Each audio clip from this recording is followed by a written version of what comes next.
નમસ્કાર વિદ્યાર્થી મિત્રો, મજામાં છો ને? આજે આપણે વિજ્ઞાન વિષયમાં પ્રકરણ 14 નૈસર્ગિક સ્ત્રોતો વિશે અભ્યાસ કરીશું. Natural resources. વિદ્યાર્થી મિત્રો, આપણે જાણીએ છીએ કે આપણી પૃથ્વી એક એવો ગ્રહ છે કે જ્યાં જીવન આવેલું છે, બરોબર? આપણે બીજા એવા કોઈ પણ ગ્રહ જોયા કે જ્યાં જીવન આવેલું છે? નહીં. પૃથ્વી જે છે એમાં જીવન આવેલું છે. પૃથ્વી પરનું જીવન ઘણા બધા પરિબળો પર આધારિત છે, પણ આપણે અહીંયા જીવન શક્ય કઈ રીતે છે, એવા કયા વસ્તુઓ, એવી કઈ પરિબળો છે આપણા પૃથ્વી ઉપર કે આપણે અહીંયા જીવન શક્ય છે? આપણે જાણીએ છીએ કે જીવન માટે વધુ માત્રામાં તાપમાન, પાણી અને આહાર કે પછી કોઈ પણ ખોરાકની જરૂરિયાત હોય છે. પૃથ્વી પર આવેલા બધા પ્રકારના સજીવોની મૂળભૂત આવશ્યકતાઓની પૂર્તિ કરવા માટે સૂર્યમાંથી ઉર્જા અને પૃથ્વી પર આવેલા સ્ત્રોતોની આવશ્યકતા હોય છે. આપણે અહીંયા જીવન જીવવા માટે શેની જરૂર પડે છે? તો કે હવા, પાણી અને ખોરાકની, બરોબર? એ આપણને અહીંયા પૃથ્વી પર મળી રહે છે. બીજા ગ્રહમાં તમે જોવા જાઓ તો ત્યાં આપણને પૂરતી રીતે એનું તાપમાન બરોબર નથી હોતું, પાણી નથી હોતું, એટલા માટે આપણે ત્યાં જીવન શક્ય હોતું નથી. જ્યારે આપણી પૃથ્વીની વાત કરીએ તો આપણને અહીંયા અનુકૂળ તાપમાન છે, પાણી મળી રહે છે, ત્યારબાદ આપણને ખોરાકની પણ જરૂરિયાત પૂરી પાડવામાં આવે છે. તો આપણને જેટલી વસ્તુઓની આવશ્યકતાઓ છે એની પૂર્તિ આપણને થાય છે. ત્યારબાદ તમે જુઓ તો કે સૂર્યમાંથી પણ આપણને ઉર્જા મળતી હોય છે. તો વિદ્યાર્થી મિત્રો, નૈસર્ગિક સ્ત્રોતોની વ્યાખ્યા શું થાય છે કે નૈસર્ગિક સ્ત્રોત એટલે ભૂમિ, પાણી અને હવા તથા સૂર્ય ઉર્જા જેના પર પૃથ્વી પરનું જીવન આધારિત છે, બરોબર? આ યાદ રાખવાનું. નૈસર્ગિક સ્ત્રોતો કોને કહેવાય છે? ભૂમિ, પાણી અને હવા તથા સૂર્ય ઉર્જા કે જેના ઉપર આપણે પૃથ્વી પર શું છે? જીવન આધારિત રહેલું છે.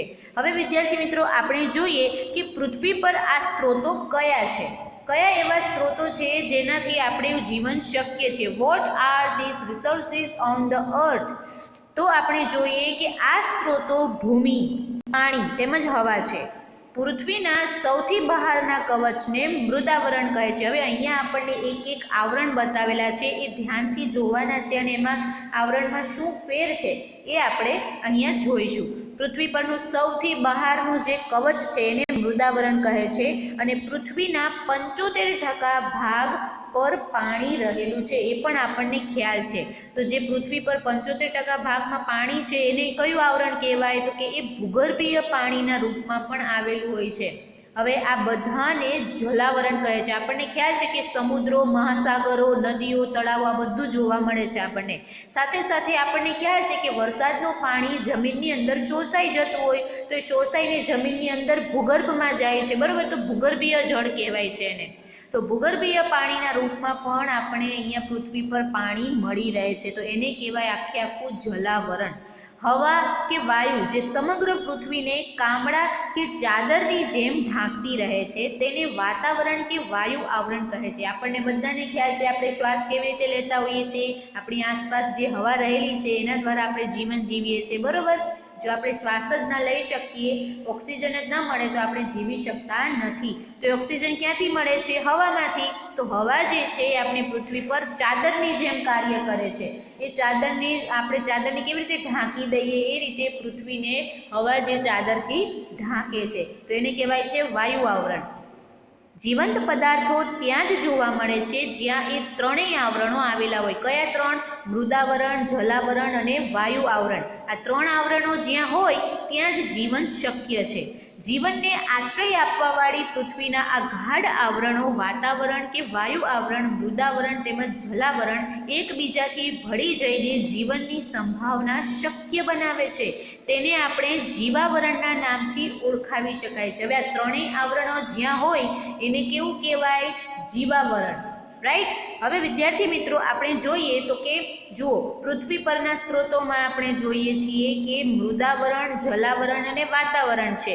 મૃદાવરણ શું છે? પૃથ્વીનું સૌથી ઉપરનું પડ. જલાવરણ તો કે પૃથ્વીનો પાણીથી આવરિત 75% ભાગ કે જેની અંદર આપણે ભૂગર્ભીય જળનો પણ સમાવેશ કરીએ છીએ. વાતાવરણ કોને કહેવાય? તો કે પૃથ્વીને ચાદરની જેમ ઢાંકતી હવા છે. ઓકે. હવે વિદ્યાર્થી મિત્રો, આ ત્રણેય આવરણો ભેગા થાય એને આપણે કહીએ છીએ જીવાવરણ. સજીવના જીવાવરણના જૈવિક ઘટકને બનાવે છે અથવા તો ઉત્પન્ન કરે છે. વાયુ, જળ અને જમીન જીવાવરણના નિર્જીવ ઘટક છે. જુઓ કઈ રીતે આપણે અહીંયા જોઈ શકીએ છીએ કે જૈવાવરણની વ્યાખ્યા શું છે કે જૈવાવરણ એ જ્યાં કોઈ પણ પ્રકારના સજીવો વસતા હોય તેવો પૃથ્વીનો સમગ્ર વિસ્તાર છે. એટલે કે જૈવાવરણના બે ઘટકો છે. કયા? જૈવિક ઘટક ને અજૈવિક ઘટક. જૈવિક ઘટક એટલે કે જે આપણને જીવંત છે, આપણે પોતે સજીવો, કોઈ પણ પ્રકારનો સજીવ લઈ લ્યો એ જીવંત છે, એ દરેક વસ્તુ દ્વારા એ જીવે છે. એને જીવવા માટે આ 3 આવરણોની જરૂર પડે છે, જીવાવરણની જરૂર પડે છે અને આવા ઘણા અજૈવિક ઘટકોની પણ જરૂર પડે છે. કયા? હવા, પાણી અને મૃદા. બરોબર, એટલે કે જમીન. તો આના માટે જૈવિક ઘટક એટલે કે જીવંત હોય અને અજૈવિક ઘટક એટલે કે હવા, પાણી અને મૃદા. આ ખાસ યાદ રાખવાનું છે. વાયુ, જળ, જમીન જીવાવરણના નિર્જીવ ઘટક છે. તો ચાલો હવે આ અજૈવિક ઘટકો જે પૃથ્વી પર જીવન માટે આવશ્યક છે તેઓની ભૂમિકા વિશે વિસ્તૃત અભ્યાસ કરીએ. આપણને ખ્યાલ છે કે આપણા જીવવા માટે કઈ 3 વસ્તુ જરૂરી છે? હવા, પાણી અને જમીન. બરોબર, એટલે કે ખોરાક આપણને જમીનમાંથી જ મળે છે. તો આ દરેક વસ્તુ આપણને જરૂરી છે, એના વગર આપણું જીવન શક્ય નથી. તો આ આપણને ક્યાંથી મળે છે એના વિશેની આપણે વધારે માહિતી અહીંયા ચેપ્ટરમાં મેળવવાના છીએ. તો ચલો જોઈએ. સૌ પ્રથમ આપણે જોઈએ 14.1 જીવનનો શ્વાસ હવા, the breath of life air. જીવનનો શ્વાસ એટલે કે આપણે બધા શ્વસનની પ્રક્રિયા કરીએ છીએ. તો શ્વસનની ક્રિયામાં આપણે શું લઈએ છીએ? ઓક્સિજન, અને મુક્ત કરીએ છીએ કાર્બન ડાયોક્સાઇડ. તો એ બધા છે હવાના ઘટકો. આપણે પહેલા જ પ્રકરણમાં હવાના ઘટકો વિશે અભ્યાસ કર્યો હતો કે હવા ઘણા બધા વાયુઓ જેવા કે નાઇટ્રોજન, ઓક્સિજન, કાર્બન ડાયોક્સાઇડ અને પાણીની બાષ્પનું મિશ્રણ છે. આ બધા જ વાયુઓ જે છે એ બધા હવાના ઘટકો છે. બરોબર, પાણીની બાષ્પ કઈ રીતે? તો કે તમે ખ્યાલ હોય તો કે નદી, તળાવ, સરોવર, સમુદ્રો આ દરેક જગ્યાએ સૂર્યની હાજરીમાં બાષ્પીભવનની પ્રક્રિયા થતી હોય. તો બાષ્પીભવનની પ્રક્રિયામાં પાણીની બાષ્પ સ્વરૂપે તે હવામાં મિક્સ થઈ જતું હોય છે. બરોબર, તો એ જાણવું રસપ્રદ છે કે પૃથ્વી પરની હવાના ઘટકો પણ પૃથ્વી પરના જીવનના પરિણામે છે. કઈ રીતે? આપણે જે આ બધા હવાના ઘટકો છે એ આપણા જો જીવન શક્ય ન હોય, અહીંયા આપણે પૃથ્વી પર જીવન ન હોય તો આ હવાના ઘટકો પણ પૂરતા પ્રમાણમાં મળી રહે નહીં. કઈ રીતે? તો કે આપણે છે ઓક્સિજન લઈએ અને કાર્બન ડાયોક્સાઇડ મુક્ત કરીએ. જો આપણે ઓક્સિજન લેતા જ ન હોય અને કાર્બન ડાયોક્સાઇડ મુક્ત જ ન કરતા હોય તો કોઈ પણ પ્રકારના આપણને હવાના ઘટકોમાં વધઘટ થતી જોવા મળે જ નહીં. બરોબર, તમે એ રીતે બીજી બાજુ જુઓ તો કે શુક્ર અને મંગળ એ બંને એવા ગ્રહો છે કે જ્યાં કોઈ પણ પ્રકારનું જીવન શક્ય નથી. કેમ? કારણ કે ત્યાં વાતાવરણનો મુખ્ય ઘટક શું છે? કાર્બન ડાયોક્સાઇડ છે. જ્યારે આપણે તો અહીંયા બધા ઘટકોનું આપણે એની ટકાવારી પ્રમાણ નોંધાઈ રહેલું છે કે નાઇટ્રોજન, ઓક્સિજન, કાર્બન ડાયોક્સાઇડ, બીજા ઘણા અન્ય વાયુઓ પણ આપણા વાતાવરણમાં મળી આવે છે. જ્યારે શુક્ર તથા મંગળના ગ્રહો છે ત્યાં વાતાવરણમાં શુક્ર ઉપર 95% અને મંગળ ઉપર 97% સુધીનો કાર્બન ડાયોક્સાઇડ રહેલો છે. અને આટલા બધા કાર્બન ડાયોક્સાઇડમાં આપણું જીવન શક્ય નથી. આપણા પૃથ્વી ઉપર કાર્બન ડાયોક્સાઇડનું પ્રમાણ કેટલું છે? 0.03%. અને અહીંયા તો જુઓ 95%, 97%. તો કાર્બન ડાયોક્સાઇડની માત્રા કેટલી વધી ગઈ છે. તો ઓબ્વિયસલી ત્યાં આપણને કોઈ પણ પ્રકારનું જીવન શક્ય નથી. આપણે પ્રકરણ 5માં પણ અભ્યાસ કર્યો કે કોષો અને ઘણા બધા પ્રોકેરિયોટિક કોષોને ગ્લુકોઝના અણુઓ તોડીને ઉર્જા પ્રાપ્ત કરવા માટે ઓક્સિજનની આવશ્યકતા રહે છે. હવે આપણને ખ્યાલ હોય તો કે યુકેરિયોટિક કોષો એટલે કે સુકોષ કેન્દ્રી કોષો, અને એમાં કયા કોષોનો સમાવેશ થાય? પ્રાણી કોષ, વનસ્પતિ કોષ. ત્યારબાદ તમે જુઓ તો કે પ્રોકેરિયોટિક કોષો એટલે કે આદિકોષ કેન્દ્રી કોષો. એમાં આપણે બેક્ટેરિયાનો કોષ લઈએ, લીલ, પછી જીવાણુ, આ દરેકના કોષો આપણે એમાં એડ કરી શકીએ છીએ. ત્યારબાદ આપણે ખ્યાલ આવી ગયો કે આ બંને કોષોમાં ગ્લુકોઝના અણુઓ તોડીને ઉર્જા પ્રાપ્ત કરાય. અને કઈ રીતે? તો કે એમાં આપણને ઓક્સિજનની જરૂર છે. એટલે કે આપણા કોષોને ઓક્સિજન આપવામાં આવે ત્યારે તે ઉર્જા મુક્ત કરે અને કાર્બન ડાયોક્સાઇડને ઉત્પન્ન કરે છે. બરોબર, તો તેના પરિણામ સ્વરૂપે આપણે કાર્બન ડાયોક્સાઇડની ઉત્પત્તિ થાય છે. હવે બીજી પ્રક્રિયા કે જેમાં પરિણામ સ્વરૂપે ઓક્સિજન વપરાઈ જાય અને કાર્બન ડાયોક્સાઇડનું ઉત્પાદન થાય, કઈ પ્રક્રિયા? તો કે દહનની ક્રિયા. દહનની ક્રિયા એટલે કે કોઈ પણ વસ્તુ લાકડું હોય તો એને સળગાવવું, એ દહનની પ્રક્રિયા થઈ કહેવાય. તો દહનની પ્રક્રિયામાં પણ આપણને ઓક્સિજનની જરૂર પડે છે. કઈ રીતે? તો કે તેમાં માનવની પ્રવૃત્તિ જેવી કે ઉર્જા પ્રાપ્ત કરવા માટે ઈંધણ કે બળતણને સળગાવવું અને જંગલોમાં લાગેલી આગનો પણ સમાવેશ થાય છે. દહનની ક્રિયામાં બધી વસ્તુઓનો સમાવેશ થાય. ઈંધણ બળતણ આપણે બધું સળગાવતા હોય, ત્યારબાદ આપણે ઘણીવાર ખબર છે કે આગ લાગે તો એમાં પણ ઓક્સિજનની હાજરી હોય. ઓક્સિજનની હાજરી વગર આપણે કોઈ પણ દહનની ક્રિયા કરી શકીએ નહીં. જો ઓક્સિજન ન હોય તો આપણને કોઈ પણ પ્રકારે કોઈ પણ વસ્તુ સળગાવી શકતા નથી. અને જુઓ, આ રીતે આપણે લાકડાને સળગાવીએ તો આપણને શું મળે? જ્યારે કોઈ પણ જગ્યાએ આગ લાગે તો આપણને ત્યાંથી ઉષ્મા મળે છે, એટલે કે ઉર્જા મળે છે, બરોબર. અને સાથે સાથે એમાંથી ધુમાડા સ્વરૂપે જે નીકળતું હોય કાર્બન ડાયોક્સાઇડ ઉત્પન્ન થતો હોય છે. તો આમાં આપણને ખ્યાલ આવી ગયો કે કાર્બન ડાયોક્સાઇડનું ઉત્પાદન અહીંયા આપણે દહનની ક્રિયામાં પણ થાય અને ઓક્સિજન વપરાઈ જાય છે. હવે આપણને આ સિવાય જોઈએ વિદ્યાર્થી મિત્રો, તો આપણા વાતાવરણમાં કાર્બન ડાયોક્સાઇડની માત્રા કે ટકાવારીનો ખૂબ જ નાનો ભાગ છે. કઈ રીતે? તો કે જુઓ, આપણા આખા વાતાવરણમાં 78% જોઈએ તો નાઇટ્રોજન છે, પછી 21% જોઈએ તો ઓક્સિજન છે. હવે એમાં બીજું તમે 10% જેટલું જોવો છો, બરોબર, તો એ છે બધું આપણને લઈએ તો કે બીજા અન્ય વાયુઓ જેવા કે આર્ગોન, પછી બીજા અધર ગેસીસ. બીજા ગેસીસમાં તમે જુઓ, બીજા વાયુઓમાં તો કે કાર્બન ડાયોક્સાઇડ, ઓઝોન, પછી હાઇડ્રોજન, નિયોન, આવા બધા અન્ય પ્રકારના આપણને વાયુઓ મળી રહે છે. તો અન્ય વાયુમાં દરેક વાયુનો સમાવેશ થાય, બરોબર. હવે એ અન્ય વાયુમાં કાર્બન ડાયોક્સાઇડની માત્રા કેટલી છે? તો કે 0.03%. એકદમ ઓછો, એકદમ નાનો ભાગ છે એની ટકાવારીનો. કારણ કે કાર્બન ડાયોક્સાઇડના સ્થાપન માટે બે રીતો આવેલી છે. કઈ? પહેલી તો કે લીલી વનસ્પતિઓ. લીલી વનસ્પતિઓ સૂર્યના કિરણોની હાજરીમાં કાર્બન ડાયોક્સાઇડનું ગ્લુકોઝમાં રૂપાંતર કરે છે. એટલે કે દિવસ દરમિયાન જુઓ તો કે આપણી જે વનસ્પતિ ઝાડ હોય એ કાર્બન ડાયોક્સાઇડને પોતાની શ્વસનની પ્રક્રિયામાં લે અને ઓક્સિજનને મુક્ત કરે. આપણને ખ્યાલ છે ને કે આપણે કેમ કહેતા હોઈએ છીએ કે વૃક્ષો વધારે વાવવા જોઈએ? કારણ કે એ આપણને ઓક્સિજન આપે છે. આપણે જે શ્વાસમાં ઓક્સિજન લઈએ છીએ એ ઓક્સિજન આપણને પૂરો પાડે છે. એટલા માટે વૃક્ષ લઈ લો, છોડ લઈ લો, તે દરેક જે વનસ્પતિઓ છે એ ઓક્સિજનને મુક્ત કરે, કાર્બન ડાયોક્સાઇડને પોતાના ગ્લુકોઝમાં એ કાર્બન ડાયોક્સાઇડનું રૂપાંતર કરે, બરાબર. આ રીતની પ્રક્રિયા થતી હોય. પણ હા, એ ખ્યાલ હોય કે તો કે રાતના સમયે જે પણ વનસ્પતિ, વૃક્ષ ગમે તે હોય, એ રાતના સમયે તો સૂર્ય હોય નહીં, સૂર્યનો પ્રકાશ હોય નહીં, તો એ સમયે એ લોકો શું કરે? ઓક્સિજન લે અને કાર્બન ડાયોક્સાઇડ મુક્ત કરે. એ આપણા સજીવોની જેમ જ શ્વસન કરતા હોય છે. બસ એ સૂર્યની હાજરીમાં જ કાર્બન ડાયોક્સાઇડનું રૂપાંતર ઓક્સિજનમાં કરતા હોય છે, બરોબર. હવે ઘણા બધા દરિયાઈ પ્રાણીઓ દરિયાઈ પાણીમાં ઓગળેલ કાર્બોનેટથી તેમનું કવચ બનાવે છે. હવે આપણને ખ્યાલ છે કે પાણીની અંદર પણ ઓક્સિજન અને કાર્બન ડાયોક્સાઇડ રહેલા જ હોય.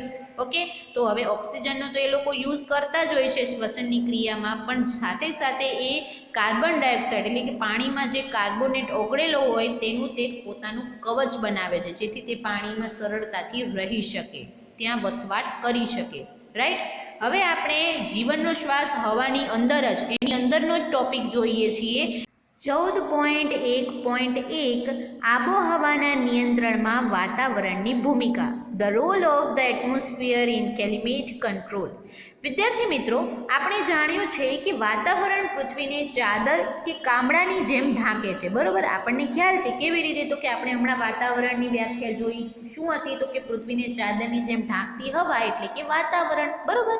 હવે આપણે એ પણ જાણીએ છીએ કે હવા જે છે એ ઉષ્માની મંદવાહક છે. કઈ રીતે? જો આપણે અહીંયા ખાસ ધ્યાન રાખવાનું છે કે આપણે હવાને ઉષ્માની મંદવાહક કીધું છે, સાવ અવાહક છે એવું નથી કીધું. એવું નથી કે હવામાં ઉષ્માનું વહન જ નથી થતું, થાય છે, પણ કેવું? ધીમું ધીમું થાય છે. મંદવાહક એટલે કે આપણે ઓછા પ્રમાણમાં થતું હોય છે. હવે એક્ઝામ્પલ લઈએ આપણે તો કે દીવો અથવા તો કોઈ દિવાસળીની તીલી.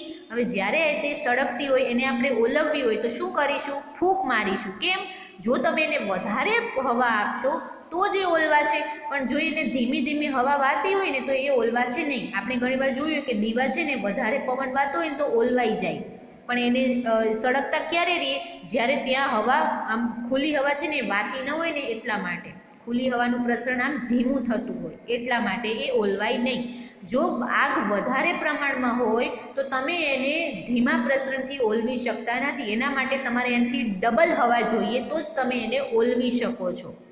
હવે આપણે જોઈએ તો કે વાતાવરણ પૃથ્વીના સરેરાશ તાપમાનને દિવસના સમયે અને ત્યાં સુધી સમગ્ર વર્ષમાં લગભગ નિયત રાખે છે. વાતાવરણ કાર્ય શું કરે છે તો કે આપણા પૃથ્વી પર જે તાપમાન રહેલું છે, જેમ કે ઠંડુ કે ગરમ હોય તો એને સરેરાશ એવરેજ રાખે છે. એવું નથી થતું કે સતત વધારે ઠંડુ થઈ જાય યા તો વધારે ગરમ થઈ જાય, એવું થતું નથી. એ હંમેશા આપણા વાતાવરણ જે છે આપણા પૃથ્વીના તાપમાનને સરેરાશ બેલેન્સ રાખવાની ટ્રાય કરે છે, બેલેન્સમાં રાખવાની ટ્રાય કરતું હોય છે, બરાબર. અને આ પ્રક્રિયા સમગ્ર વર્ષ દરમિયાન થાય. એવું નથી કે એક મહિનો થાય તો બીજો મહિનો બીજા મહિના નહીં થાય, એવું નથી. સમગ્ર વર્ષ દરમિયાન એક દિવસ દરરોજ આ રીતની પ્રક્રિયા થતી જ હોય. વાતાવરણ એનું કાર્ય કરતું જ હોય છે. પૃથ્વીનું જે તાપમાન હોય એને સરેરાશ બેલેન્સ રાખવાનું ટ્રાય કરે છે. વાતાવરણ દિવસનું તાપમાન અચાનક વધતું અટકાવે છે. જો સતત ગરમી વધતી હોય ને તો એને અટકાવશે. અને રાત્રિના સમયમાં ઉષ્માને બહારની તરફ અવકાશમાં જતા દરને ઓછો કરે છે. હવે આપણને ખ્યાલ છે જેમ જેમ હવા હલકી થાય એમ એ ઉપરની તરફ જાતી જાય છે, બરાબર, અને તે ભારે થતી જાય. તો હવે વિદ્યાર્થી મિત્રો, ઉષ્મા જે છે એને બહારની તરફ જતી અટકાવે કઈ રીતે?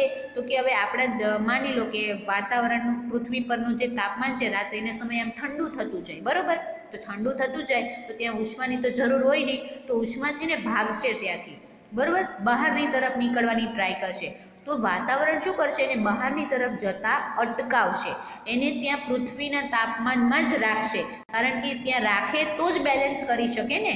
જો ઠંડી હવા વધતી જશે તો પ્રોબ્લેમ થઈ જાય, કારણ કે એ આટલું બધું વધતું અટકાવે છે. જેમ કે ગરમી વધતા અટકાવે અને સતત ઠંડુ વધતા અટકાવે. હવે આપણે આ વાત થઈ પૃથ્વી પરના તાપમાનની. બીજી વાત કરીએ તો કે ચંદ્ર વિશેની. ચંદ્ર વિશે વિચારીએ તો જે સૂર્યથી લગભગ એટલું જ દૂર છે જેટલી પૃથ્વી દૂર છે. જો આમાં કોઈ ભેદભાવ નથી. એવું નથી કે સૂર્ય પૃથ્વીથી એમ નજીક છે થોડોક અને ચંદ્રને સાવ દૂર મૂકેલો છે, એવું નથી. બેય સમાન અંતરે જ છે. તેમ છતાં ચંદ્ર પર વાતાવરણ નથી અને આપણી પૃથ્વી પર વાતાવરણ છે. હવે જો ચંદ્ર પર વાતાવરણ નથી, તેથી તેનું તાપમાન કેટલું છે? -190 ડિગ્રી સેલ્સિયસથી 110 ડિગ્રી સેલ્સિયસની વચ્ચે રહેલું છે. જો આ આપણને ખાલી જગ્યામાં MCQમાં એક માર્કના પ્રશ્નોમાં પ્રશ્ન પૂછાઈ શકે છે કે ચંદ્ર પર વાતાવરણ નથી, તેનું તાપમાન કેટલું હોય છે, કેટલું રહેલું છે? તો કે -190 ડિગ્રી સેલ્સિયસથી 110 ડિગ્રી સેલ્સિયસની વચ્ચે રહેલું હોય છે. જુઓ, માઇનસમાં તાપમાન જતું રહ્યું છે, એટલું તાપમાન ત્યાં હોય છે. જ્યારે આપણે તો અહીંયા એકદમ સરસ રીતે બેલેન્સ કરેલું હોય છે. કોને? વાતાવરણે, બરાબર. તો પૃથ્વી પરમાં આ રીતે આપણે વાતાવરણને બેલેન્સ કરી શકીએ. વાતાવરણ દ્વારા આપણે એનું તાપમાન બેલેન્સ કરી શકીએ છીએ. તો ચલો, આના માટે આપણે એક પ્રવૃત્તિ જોઈએ કે કેવી રીતે આપણે તાપમાનને માપી શકીએ. જુઓ, પ્રવૃત્તિ 14.1 શું કીધું છે આમાં? તો કે નીચેનાઓનું તાપમાન માપો. કઈ વસ્તુઓ? પેલું પાણીથી ભરેલું એક બીકર, બીજું માટી કે રેતીથી ભરેલું એક બીકર, ત્રીજું એક બંધ શીશી લો. જો આ બધુંય આપણે કાચની વસ્તુઓમાં ભરેલું છે અને એ બંધ શીશી પણ કાચની છે, જેમાં થર્મોમીટર લગાડેલ હોય છે અને આ બધાને સૂર્યના પ્રકાશમાં 3 કલાક સુધી રાખો. હવે ત્રણેય વાસણોનું તાપમાન માપવાનું છે, પણ ક્યાં? છાંયડામાં. તે સમયે છાંયડામાં પણ રાખીને તાપમાનને આપણે માપવાનું છે. હવે આપણને કેટલાક પ્રશ્નો તો ઉદ્ભવશે જ્યારે આપણે તાપમાન માપશું ત્યારે. તો કે જુઓ, હવે આ પ્રશ્નોના જવાબ મેળવીએ. સૌથી પહેલો પ્રશ્ન છે કે પહેલું અને બીજુંમાંથી કોનું તાપમાનનું માપ વધારે છે? એટલે કે આપણે જે બે બીકર લીધેલા હતા, પાણીથી ભરેલું બીકર અને માટી કે રેતીથી ભરેલું બીકર, એ બેનું આપણે તાપમાન માપીએ તો કોનું તાપમાનનું માપ વધારે છે? તો કે રેતીથી ભરેલા બીકરના તાપમાનનું માપ વધારે છે. હવે આપણે જે જવાબ મેળવ્યા રેતીથી ભરેલા બીકર, બરોબર, તો આ નિષ્કર્ષને આધારે કોણ સૌથી પહેલું ગરમ થશે? સ્થળ કે દરિયો? એટલે કે આપણને કીધું છે કે જમીન કે પાણી. તો હવે આપણને ખ્યાલ છે કે જમીન જે છે એ સૌથી પહેલી ગરમ થશે. જુઓ, આપણને ઉપર જવાબ જ મળી ગયો છે કે રેતી છે એનું તાપમાનનું માપ વધારે છે. ઓકે, કારણ કે આપણે એના ઉપરથી જ જવાબ મળ્યો કે સ્થળ છે એ સૌથી પહેલું ગરમ થશે. એ એકદમ તીવ્ર ગરમ હતી પાણીની સાપેક્ષે. શું છાંયડામાં હવાનું તાપમાન રેતી અને પાણીમાં તાપમાન સમાન જ હોય છે? એટલે કે છાંયડાની જે હવા હોય એના સામે રેતી અને પાણીમાં જે આપણે તાપમાન માપ્યું બધું સેમ હોય? તો કે નહીં, એ સરખું હોતું નથી. છાંયડામાં હવાનું તાપમાન એ રેતી અને પાણીના તાપમાનથી અલગ હોય છે. અને શું કીધું છે કે તાપમાનને છાંયડામાં કેમ માપવામાં આવે છે? તો કે કારણ કે તીવ્ર સૂર્યપ્રકાશમાં સૌર ઉર્જાનું પરાવર્તન કરે છે, તેથી થર્મોમીટરના આંખમાં ફેરફાર આવે. આપણું થર્મોમીટર શેનું બનેલું હોય? કાચનું બનેલું હોય. અને કાચ ઉપર જ્યારે સૂર્યનો પ્રકાશ પડે તો કેટલોક કાચમાં પરાવર્તન થાય ને, એટલે કે એમાં શું થાય તો કે કાચમાંથી સૂર્યનો પ્રકાશ પસાર તો થાય, પણ એ છે ને બધી દિશાઓમાં ફેલાશે. કારણ કે કાચ કેવા પ્રકારનો અંતર્ગોળ છે, બહિર્ગોળ છે, કોને ખબર? તો એમાંથી કાચમાંથી જે રિફ્લેક્ટ થશે, બરોબર, એ કિરણો તો એ બધી દિશામાં ફેલાશે. અને થર્મોમીટરનું માપ છે એમાં ફેરફાર આપણને તરત જોવા મળશે, કારણ કે થર્મોમીટરને જે બી ઉષ્મા મળશે એ રીતનો એ ફેરફાર બતાવશે. એટલા માટે શું બંધ શીશી કે કાચના વાસણમાં લીધેલી હવાનું તાપમાન અને ખુલ્લામાં લીધેલી હવાનું તાપમાન સમાન છે? તો કે નહીં, એ સમાન હોતા નથી.